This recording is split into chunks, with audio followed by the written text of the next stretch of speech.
ನಮಸ್ಕಾರ, ಪರಿಮಳ ಪಾಕ ಚಾನಲ್ಗೆ ಸ್ವಾಗತ. ನಾನು ಲಕ್ಷ್ಮಿ. ನಮ್ಮ ಚಾನಲ್ನ ಇನ್ನೂ ಸಬ್ಸ್ಕ್ರೈಬ್ ಆಗಿಲ್ಲ ಅಂದರೆ ಸಬ್ಸ್ಕ್ರೈಬ್ ಮಾಡಿ, ವಿಡಿಯೋನ ಲೈಕ್ ಮಾಡಿ, ಶೇರ್ ಮಾಡಿ, ಕಮೆಂಟ್ ಮಾಡಿ.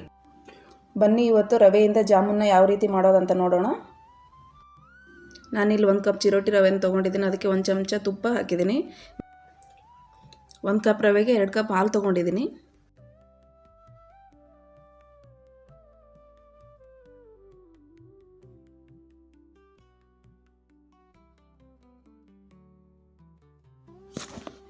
ಈ ರೀತಿ ಪ್ಯಾನ್ನಲ್ಲಿ ರವೆಗೆ ತುಪ್ಪ ಮತ್ತು ಹಾಲನ್ನ ಹಾಕಿ ಹಿಟ್ಟನ್ನ ರೆಡಿ ಮಾಡ್ಕೋಬೇಕು.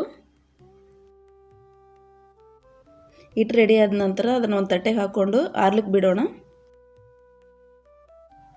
ಪಾಕ ಮಾಡಲಿಕ್ಕೆ ನಾನಿಲ್ಲಿ 2 ಕಪ್ ಸಕ್ಕರೆ ಮತ್ತು 4 ಕಪ್ ನೀರು ಹಾಕ್ಕೊಂಡಿದ್ದೀನಿ.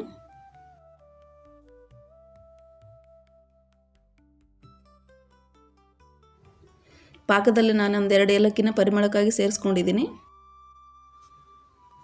ಆರ್ಲಿಕ್ಕೆ ಇಟ್ಟ ಹಿಟ್ಟಿಗೆ 1 ಚಮಚ ಹಾಲಿನ ಪುಡಿನ ಹಾಕಿ ಮಿಕ್ಸ್ ಮಾಡಿದ್ದೀನಿ. ಈ ರೀತಿ ಹಿಟ್ಟಿನ ಉಂಡೆನ ಮಾಡಿಕೊಂಡು ಯಾವ ಶೇಪ್ ಬೇಕಾದರೂ ಮಾಡ್ಕೊಳ್ಬೋದು.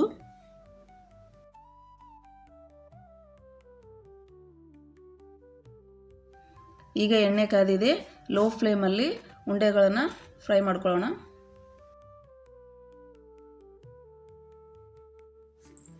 ಈ ರೀತಿ ಹೊಂಬಣ್ಣ ಬರುವವರೆಗೆ ಹುರಿದು ಪಾಕಕ್ಕೆ ಸೇರಿಸ್ಕೊಳ್ಬೇಕು.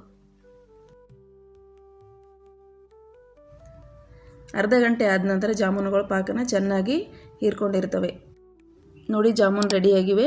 ರವೆಯಿಂದ ಮಾಡಿರೋದಂತ ಗೊತ್ತೇ ಆಗಲ್ಲ. ನೀವು ಮನೆಯಲ್ಲಿ ಮಾಡಿ ಹೇಗಿತ್ತು ಅಂತ ಕಮೆಂಟ್ ಮಾಡಿ ತಿಳಿಸಿ.